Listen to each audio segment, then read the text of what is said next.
সর্বপ্রথম নামাজের সর্বপ্রথম সালাতের হিসাব নেব।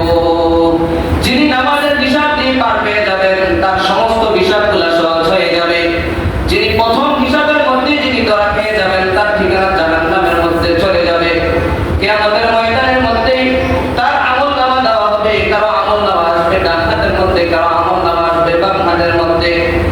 সেদিন কিয়ামতের ময়দানে যার আমলনামাটা বাম হাতের মধ্যে চলে আসবে তার চেয়ে বড় কপাল আর কেউ নাই, তার চেয়ে বদনসিব আর কেউ হবে না। সে আফসোস করেও কোনো কাজে আসবে না। আল্লাহ তাআলা যখন সেই ফেরেশতাদেরকে নির্দেশ দিবে জান্নাতি ব্যক্তিদেরকে তুমি ডান হাতের মধ্যে আমলনামা দিয়ে দাও, আর জাহান্নামী ব্যক্তি যারা আছে দুনিয়ার মধ্যে নাফরমান যারা আছে তাদের আমলনামাটা তুমি বাম হাতের মধ্যে দিয়ে দাও। সেদিন যখন তাদের আমলনামা যখন জাহান্নামী ব্যক্তিদের আমলনামা যখন বাম হাতের মধ্যে চলে আসবে, আল্লাহ তাআলা বলবেন ইকরা কিতাবাকা কাফা বিনাফসিকা আল-ইয়াওমা আলাইকা হাসিবা লা ইউগাদিরু সগীরাতান ওয়ালা কাবীরাতান ইল্লা আহসাহা। হে জাহান্নামী ব্যক্তি, দুনিয়ার মধ্যে কোন পথে এসেছিস, কি করেছিস, কোন কথাটা বলেছিস, চুরি করেছিস, অবাধ্যতার সাথে চলেছিস, হুজুরের কথা শুনিস নাই, খতিবের কথা শুনিস নাই, কোরআনের কথা শুনিস নাই, হাদিসের কথা শুনিস নাই, মসজিদের মধ্যে মসজিদের বাইরের মধ্যে মাঠে ময়দানের মধ্যে বয়ান বক্তৃতা হয়েছে সেগুলো তোরা শুনিস নাই। আজকে দেখ এখানের মধ্যে তো এসেছিস, দেখ তুই তোর আমলনামা দেখে যা। দুনিয়ার মধ্যে কয়টা আমলনামা ভালো করেছিস আর কয়টা তুই খারাপ কাজ করেছিস, নিজেই তোর হিসাব কর।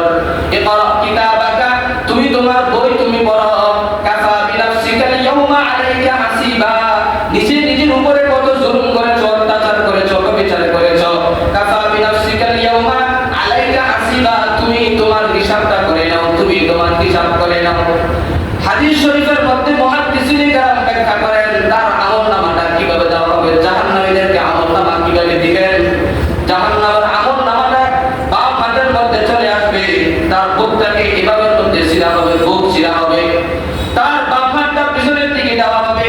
দেওয়ার পরে আমলনামা বাম হাতের মধ্যে দিয়ে বলবেন ইকরা কিতাবাকা কাফা বিনাফসিকা আল-ইয়াওমা আলাইকা হাসিবা। ও বান্দা, দুনিয়ার মধ্যে কি করেছিস, কার সম্পদ খেয়েছিস, কত টাকা তুই লুণ্ঠন করেছিস, কার উপর অন্যায়ভাবে তুই থাপ্পড় মেরেছিস, জিনা করেছিস, ব্যভিচার করেছিস, মিথ্যা কথা বলেছিস, মিথ্যা সাক্ষ্য দিয়েছিস, নামাজ পড়িস নাই, রোজা রাখিস নাই, হজ করস নাই, যাকাত দিস নাই, তুমি সঠিকভাবে চলো নাই, তুমি দেখো আমলনামা তুমি তোমারটা করে দাও।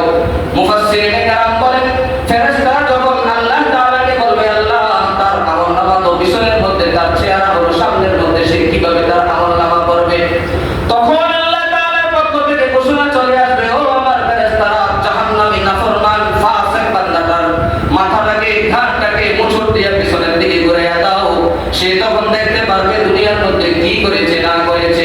ইযা যুলজিলাতিল আরদু জিলজালাহা ওয়া আখরাজাতিল আরদু আথqালাহা ওয়া ক্বালাল ইনসানু মা লাহা ইয়াওমাইযিন তুহাদ্দিসু আখবারাহা বিআন্না রাব্বাকা আওহা লাহা ইয়াওমাইযিন ইয়াসদুরুন নাসু আশতাতান লিয়ুরাউ আ'মালাহুম ফামান ইয়া'মাল মিসকালা যাররাতিন খায়রান ইয়ারা ওয়া মান ইয়া'মাল মিসকালা যাররাতিন শাররান ইয়ারা। খায়রান ইয়ারা ভালো আমল দেখবে, শাররান ইয়ারা খারাপ আমল সেখানের মধ্যে সে দেখতে পাইবে।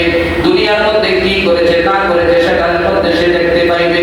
ওই সময় সেখানের মধ্যে আফসোস করে কোনো কাজে আসবে না, আফসোস করতে থাকবে, কোনো কাজে আসবে না। আল্লাহ তাআলার পক্ষ থেকে ঘোষণা চলে আসবে ওয়ান্তাসুল ইয়াওমা আইয়ুহাল মুজরিমুন, হে জাহান্নামীরা তোরা এক পাশে চলে যা, জান্নাতি যারা আছো তোরা এক পাশের মধ্যে চলে যা। জাহান্নামীরা আল্লাহ তাআলার কথা শুনতে চাইবে না, জাহান্নামীরা এক পাশে চলে যাইতে চাইবে না। আল্লাহ তাআলার পক্ষ থেকে কুদরতি একটা বাতাস চলে আসবে, বাতাস চলে আসবে। দুনিয়ার মধ্যে মহিলারা যখন ধান ঝাড়ে, ধান ঝাড়ার পরে ধানগুলা ছাড়ে, ছিটাগুলা আলাদা হয়ে যায়, চালগুলা থাকে, কুড়াগুলা আলাদা হয়ে যায়। আল্লাহ তাআলার পক্ষ থেকে কুদরতি একটা বাতাস আসবে। বাতাস আসার পরে জান্নাতি ব্যক্তিরা থাকবে, জাহান্নামী ব্যক্তিরা জাহান্নামের মধ্যে চলে যাবে। জাহান্নামের ফেরেশতাদেরকে আল্লাহ তাআলা ঘোষণা দিয়ে বলে দিবেন ওয়াসিফাল্লাযীনা কাফারু ইলা জাহান্নামা যুমারা হাত্তা ইযা জাউহা ফুতিহাত আবওয়াব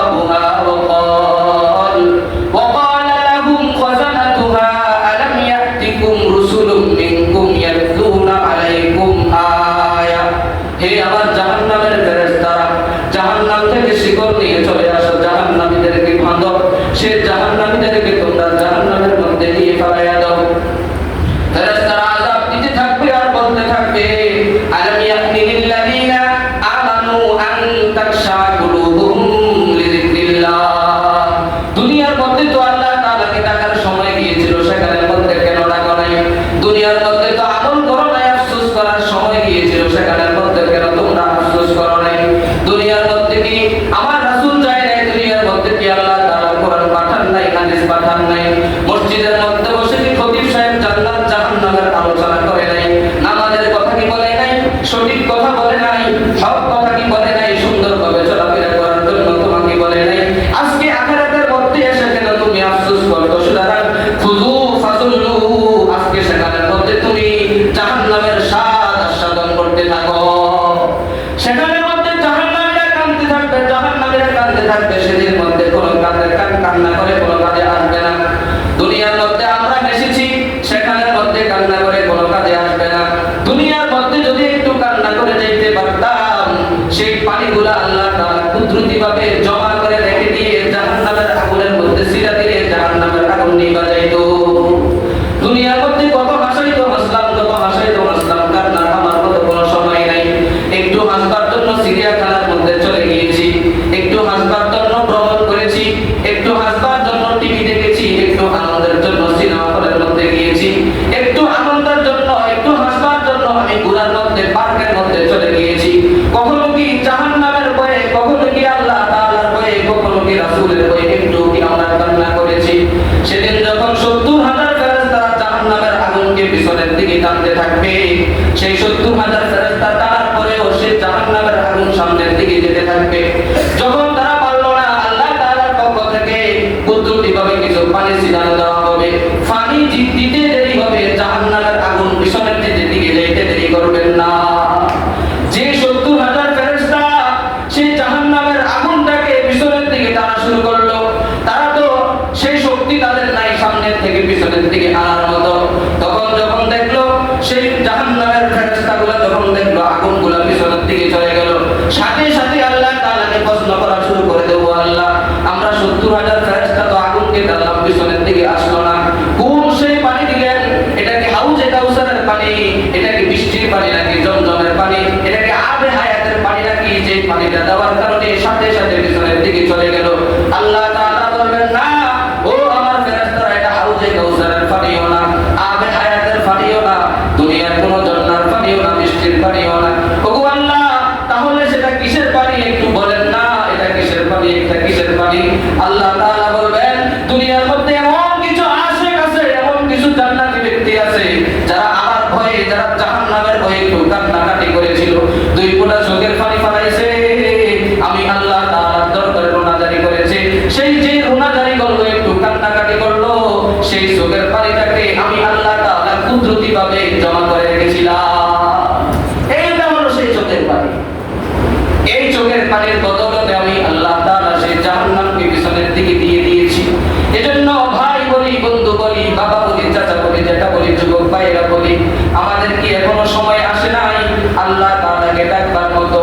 আর কখন সময় আসবে, আর কিভাবে সময় আসবে বললে আপনি আল্লাহ তাআলাকে ডাকবেন? দুনিয়ার সমস্ত কাজ তো আপনি করতে পারেন, আপনি কেন আল্লাহ তাআলাকে ডাকতে পারেন না?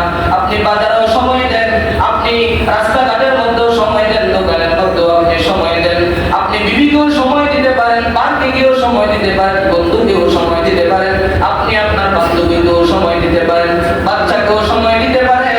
ও দোস্ত বুজুর্গ, দুনিয়ার সব কিছু আমি করতে পারি, সব কিছু আমি করতে পারি, একমাত্র আল্লাহ তাআলাকে ডাকতে পারি না।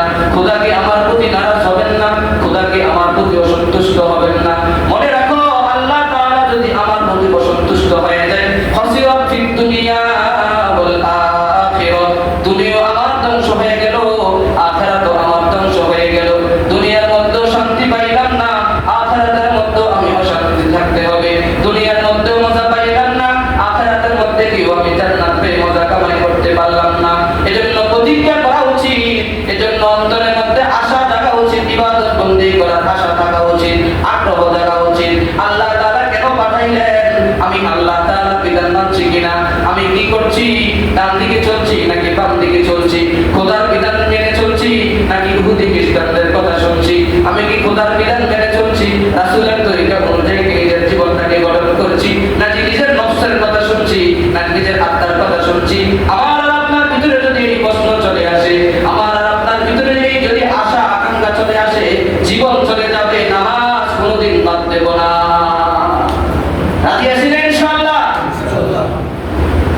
ইবাদত বন্দেগী করা, অন্তরের মধ্যে আশা জাগানো, আগ্রহ জাগানো, এটাই ছিল আলোচনা। আশা যখন থাকবে, আগ্রহ যখন থাকবে, যত ব্যস্ততা থাকুক আপনাকে মসজিদের মধ্যে নিয়ে আসবে। আল্লাহ তাআলা আমাদেরকে তৌফিক দান করেন। ওয়া আখির